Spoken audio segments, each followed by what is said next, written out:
Hey folks, I'm Brendan, and you're watching the Overqualified Henchman. In preparation for Luke Cage's release on Netflix, I've been dipping back into the comics recounting his beginnings as a hero for hire. Last week, we recounted the time that Dr. Doom hired Luke Cage to fight some robots, then flew off back to Latveria without paying the bill. Well, Luke Cage isn't the sort of man to take that lying down. Strap in, because it's time for part 2 of Luke Cage versus Dr. Doom.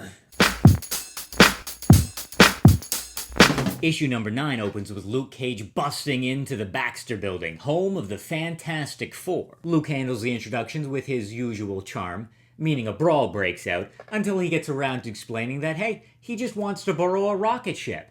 You know, like you do. Luke figures since the Fantastic Four are no friends to Dr. Doom, they won't mind lending him a vehicle so he can head over to Latveria and have a little tete-a-tete. Now, if you're a more modern comics fan, you could be forgiven for thinking of the Fantastic Four as B-listers at best. But back in the day, they were the big shots, and Dr. Doom was their greatest enemy. The idea of one guy planning to take on Doom by himself was nuts, and impressed by the giant steel-hard pair on Cage, Reed Richards agrees to lend him a Fantasticar. And just like that, Cage is flying over the ocean with just one thing on his mind. Now here's where things start getting weird. When he gets to Latveria, Cage finds himself in the middle of a civil war, with Doom's guards fighting an army of revolting robots. The robots are being led by an alien with a giant ball for a head named the Faceless One, because of course they are. And since they all want to get into the castle, Cage decides to team up with them. And it's a good thing he did, because it turns out the robot's laser bazooka is only strong enough to weaken the doors of Doom's castle,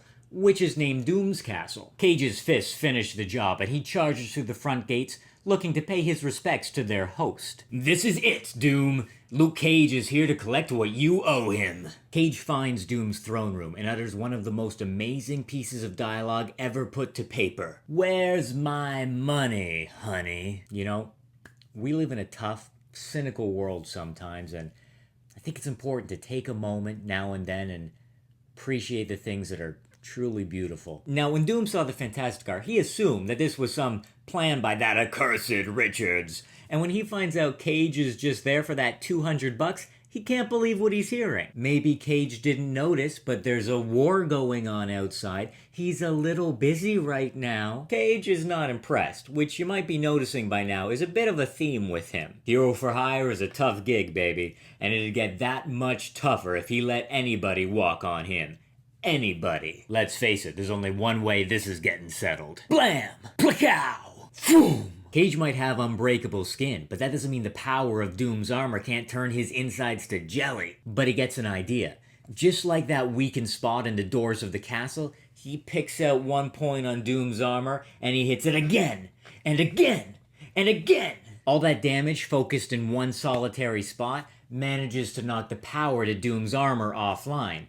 Which is good news to the Faceless One. He was planning on killing Doom all along, and with Doom's armor offline, he's about to get it done. Cage can't just stand around and watch somebody get murdered though, not even Dr. Doom. He destroys the balcony out from under the feet of the Faceless One, forcing that alien to retreat. At this point, even Doom's got to admit he's impressed. You are the ultimate, Cage. I have never seen your like. He even tries to hire Cage to help him deal with that robot uprising, but Cage has decided he'll take his $200 and go. Thank you very much. So with an army of killer robots beating down the doors, Cage just walks right out of there and heads back to New York City. Now, if you're looking for some more modern Luke Cage stories, I highly recommend Power Man and Iron Fist, written by David Walker and penciled by Sanford Green. It's a really fun, entertaining take on both characters, and Lee Loughridge does a great job delivering really bright colors without overpowering Green's line-heavy pencil work. You might also want to keep an eye out for the new Cage series that was announced, being written by Genndy Tartakovsky. You might know him as the creator of